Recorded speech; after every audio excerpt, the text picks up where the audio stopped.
शिक्षा मित्र से लेकर के विशिष्ट शिक्षक बनने तक में जो प्रावधान आए गए, इसी के तहत आज दूसरे एपिसोड में आप लोगों के साथ हम चर्चा करना चाहेंगे कि 2003 में जो बहालियां हुई उनको क्रमगत रूप से जिस तरीके से अनुबंध पर बहाल किया गया शिक्षा मित्र के रूप में, जिस समय शिक्षकों की दशा दुर्दशा, बिहार की शिक्षा व्यवस्था की दशा दुर्दशा और पूरे बिहार की जो शिक्षा का रेशियो था उसका दशा दुर्दशा बहुत ही खराब चल रहा था। और उस समय आया शिक्षा मित्र की बहाली 2003 में। वो बहाली आई, किस तरीके से शिक्षक इसमें आए, कौन से लोग इसमें आए, इन सारी बातों को मैंने एपिसोड 1 में रख दिया। अब आते हैं दूसरे एपिसोड के तहत, जब उन शिक्षकों के द्वारा लगातार 11 महीने का जो नौकरी था वह संतुष्ट पूर्वक होने के बाद उन्हें पुनः 11 महीने के लिए अनुबंध पर रखा गया, पुनः दूसरी बार भी अनुबंध पर रखा गया और तीसरी बार उस समय सरकार का बदलाव हो चुका था। आपको याद होगा कि 2005 में के पूर्व लालू प्रसाद की सरकार थी और उसके बाद जब नीतीश जी आए तो पुनः बहाली की प्रक्रिया शुरू हुई और 2005 में एक नई बहाली प्रक्रिया, नई नियमावली, थोड़ी सी बदलाव के साथ, मेधा सूची के साथ वो बहाली हुई। उस समय भी सुख सुविधा समिति की बैठक के माध्यम से ही शिक्षकों की बहाली की गई, जो पंचायत शिक्षा मित्र के नाम से जाने गए और इनकी बहाली मेधा सूची के आधार पर हुई और मेधा सूची का निर्माण जो सुख सुविधा समिति था उसके द्वारा किया गया।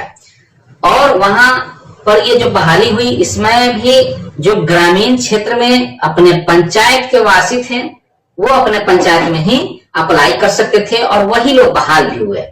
और बहाल होने के बाद उनके ऊपर एक आरोप आया कि जो मुखिया जी के खास लोग थे उनकी बहाल हुई।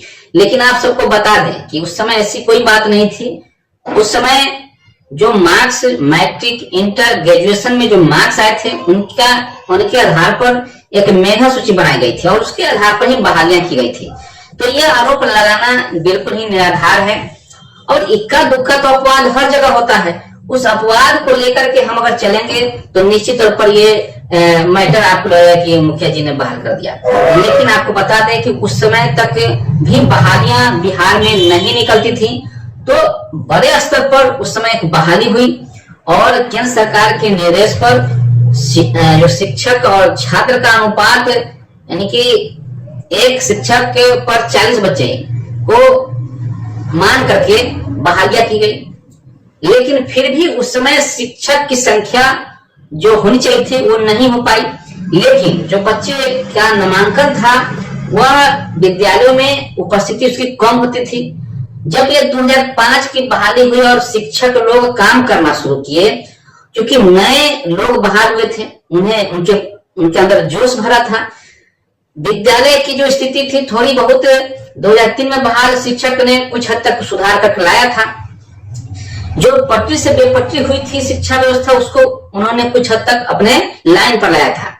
लेकिन 2005 में बहाल होने के बाद आपको यह भी बता दें कि 2005 में जो बहाल हुए अधिकतर वैसे शिक्षक थे जो प्राइवेट स्कूलों में पढ़ाते थे, ट्यूशन पढ़ाते थे, यानी कि उनके पास भी ज्ञान पूर्ण रूप से था। और जब विद्यालय में आए और विद्यालय में आने के बाद उनके अंदर एक जोश, जुनून उनके अंदर जो था, उसके माध्यम से जो ग्रामीण क्षेत्रों में स्कूलों में पढ़ा रहे थे, ग्रामीण क्षेत्रों के जो ट्यूशन पढ़ा रहे थे वही शिक्षक सरकारी विद्यालय में चले गए, तो आसपास के लोगों को यह लगा कि निश्चित तौर पर विद्यालय में अच्छी पढ़ाइयां होंगी। और 2005, 6, 7 में आपको बता दें कि बहुत सारे ग्रामीण क्षेत्रों में स्कूल बंद भी पड़ गए और उस समय जो बच्चे की संख्या, जहां नामांकित बच्चे 200 थे लेकिन आते थे वहां पर मुश्किल से 50-60 बच्चे आते थे। जब ये सारे लोग अच्छे से पढ़ाना शुरू किए और शिक्षा को पटरी पर ला दिए, तब प्राइवेट स्कूलों के बच्चे छोड़ करके सरकारी स्कूल में नामांकन लेना शुरू किए और 200 जहां नामांकन था, उपस्थिति 180, 190 तक पहुंच गई। यहां तक कि नामांकन भी बढ़ गया। तो इस तरीके से जहां 200 नामांकन था वहां नामांकन शायद 300 तक भी पहुंच गया और उसकी उपस्थिति 300 तक भी चली गई। और ये स्थिति धीरे धीरे शिक्षा विभाग में सुधारना शुरू हुआ।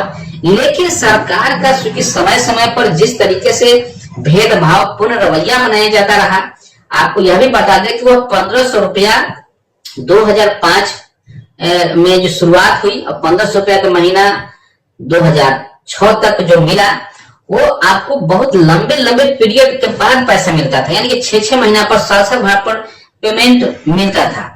ऐसे परिस्थिति में उन लोगों के द्वारा फिर भी लगातार बच्चों को शिक्षा दी गई। तो यह जो त्याग था, यह जो बलिदान था, किसी को नहीं दिखता है। तो उन्हें सिर्फ दिखता है तो मुखिया जी के खास लोग बहाल हो गए हैं, ये सिर्फ दिखता है, जो कि गलत बात है।